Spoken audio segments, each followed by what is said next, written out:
bersama dengan Universitas Islam Asabiyah, juga Lembaga Pendidikan MA Nurus Saada yang dilaksanakan di Sekolah Nurus Saada. Harapan dan apa yang kita sampaikan tadi ternyata banyak manfaatnya, bukan saja kepada kepentingan yayasan, tetapi juga peserta didik, terutama siswa-siswa sangat antusias menerima materi-materi yang disampaikan oleh Bapak dan Ibu pemateri tadi.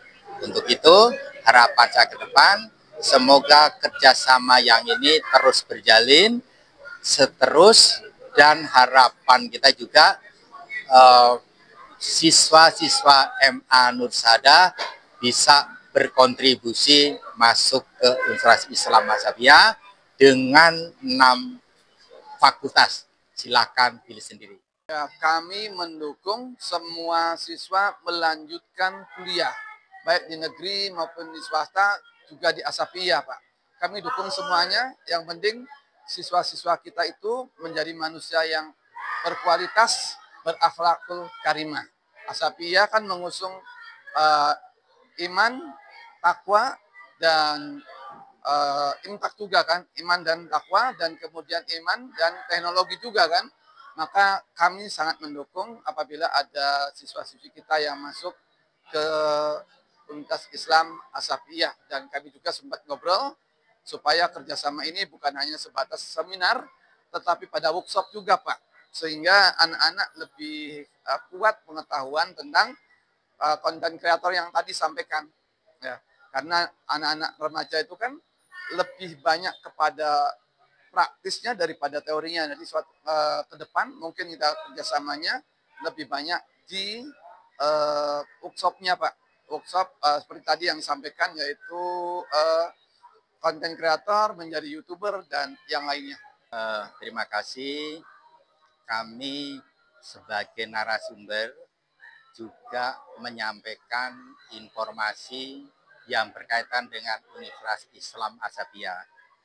Karena kami sebagai direktur penerimaan mahasiswa baru, bagaimanapun, dimanapun selalu kita gaungkan Universitas Islam Asabiyah, sehingga para mahasiswi dan mahasiswa tertarik untuk masuk gitu.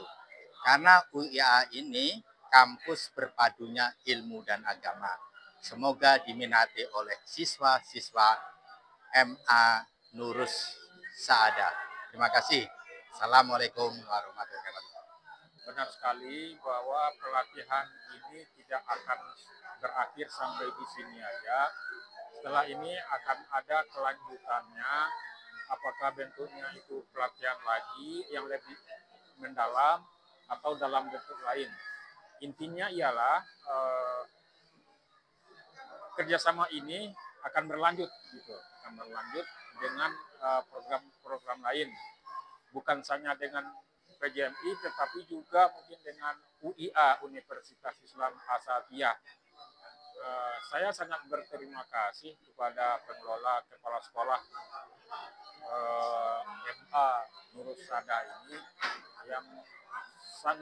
yang begitu antusias untuk mengikuti pelatihan ini.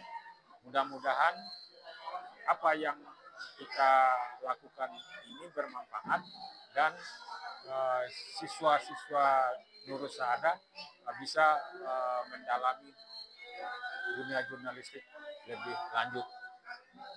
Dan perlu saya tambahkan, kerjasama seperti ini tidak hanya dengan Nurus Saada, PJMI juga akan melakukan dengan lembaga-lembaga pendidikan lain, baik di Jakarta, Bekasi, maupun dimanapun. Intinya ialah PJMI ingin melatih, ingin agar generasi muda kita sekarang ini memahami dunia jurnalistik dan bermedia sosial yang pintar dan cerdas. Kita masuk pembelajaran, kita akan mengadakan seminar. Ya, kali ini bertema jurnalis, ya, dengan harapan kali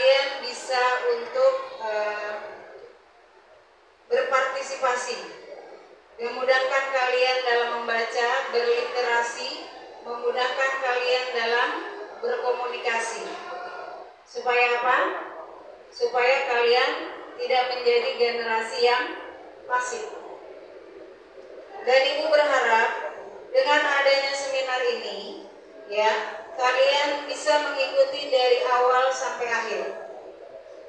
Bukan berarti hanya sekedar mengikuti fisiknya saja, tapi kalian juga harus mengikuti dengan membantu berpikir kreatif. Karena di sini, ya, kalian akan dibimbing untuk bagaimana caranya membuat tulisan yang bisa yang kreatif dan yang bisa mengembangkan apa yang menjadi imajinasi kalian. Ya, jadi kalian tidak hanya coret-coret, tapi coret-coret kalian, coret-coret yang bermanfaat. Tidak hanya ketik-ketik WA, ketik-ketik TikTok, ya, tapi tidak bermanfaat. Ibu berharap di sini, walaupun kalian anak milenial, anak digitalis, ya, tetap kegiatannya itu adalah kegiatan yang bermanfaat. Ibu tidak pungkiri, zaman kalian memang zaman digitalis. Ya, di zaman digitalis ini kalian kalau tidak pegang HP seperti apa? Seperti ikan tidak ada airnya. Kepada tim Hadro kami persilakan.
Ibu Dita nanti akan lebih fokus kepada media sosial. Bapak Hadi nanti kalau kalian mau nanya apa aja soal membuat konten, membuat apa itu beliau ahlinya nanti. Nanti ada lagi satu lagi teman Bapak Sabar. Bapak Sabar ini beliau adalah wakil dekan SIUEA belum datang. Mungkin nanti beliau akan lebih banyak memberikan motivator untuk teman-teman, berikan semangat lah buat teman-teman nanti. Ya, itu sekadar pembukaan dari saya. Sekarang saya tanya dulu nih, ada yang tahu nggak apa itu jurnalistik? Tunjuk tangan. Apa yang disebut dengan jurnalistik? Ada yang berani? Masa anak Madinah kalah sama anak kolonial nih? Ada yang berani? Nggak tahu. Sekarang saya tanya lagi, ada yang nggak tahu wartawan? Wartawan? Tunjuk tangan. Apa yang disebut wartawan? Berani? Ayo.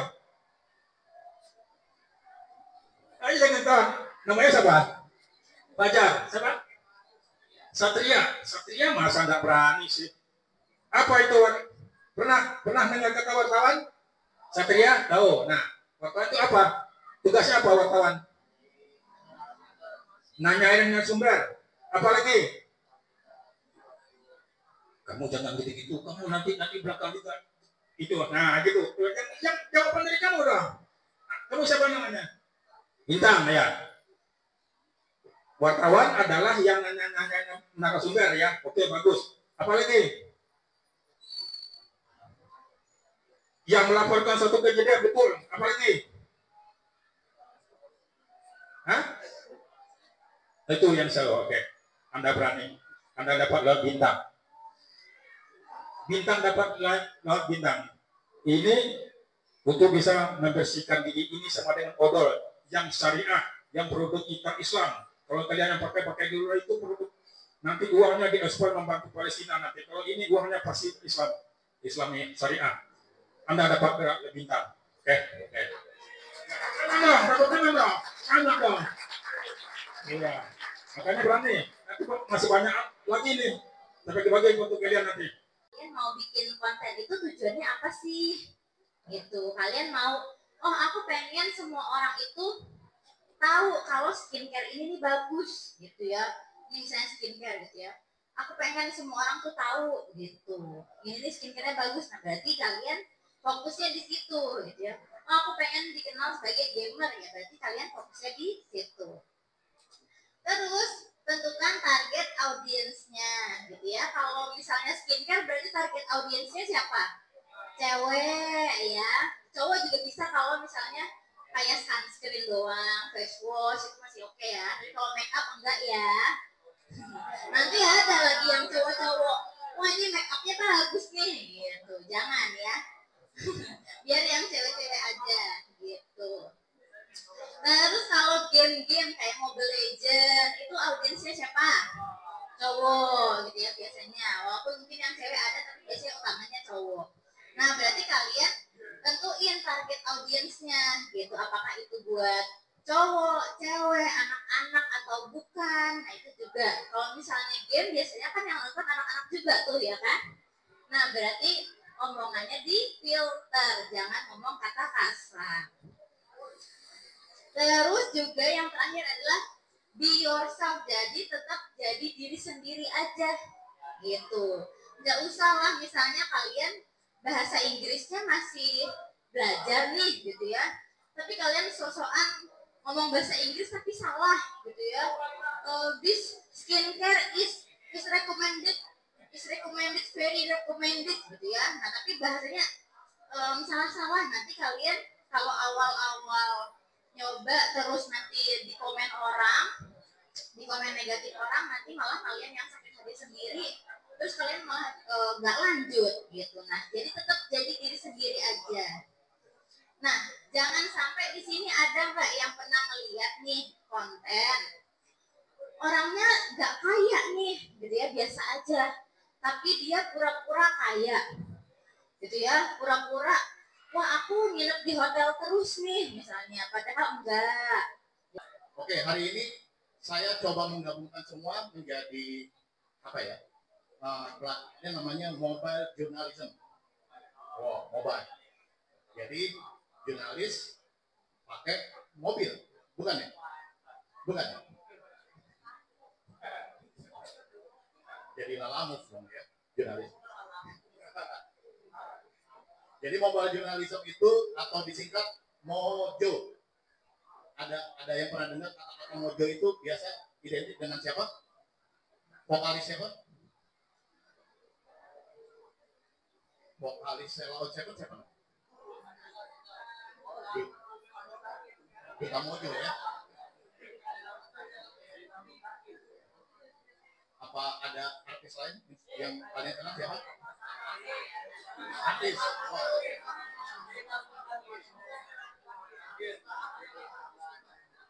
Ya. Oke, hari ini kita belajar bagaimana konsep dasar seorang Mojo, mobile journalism. Kira-kira pandangan kalian mobile journalism itu seperti apa sih? Profesi jurnalis yang menggunakan apa misalkan? Menggunakan apa? Tulisan, internet, terus saya mau kasih hadiahnya udah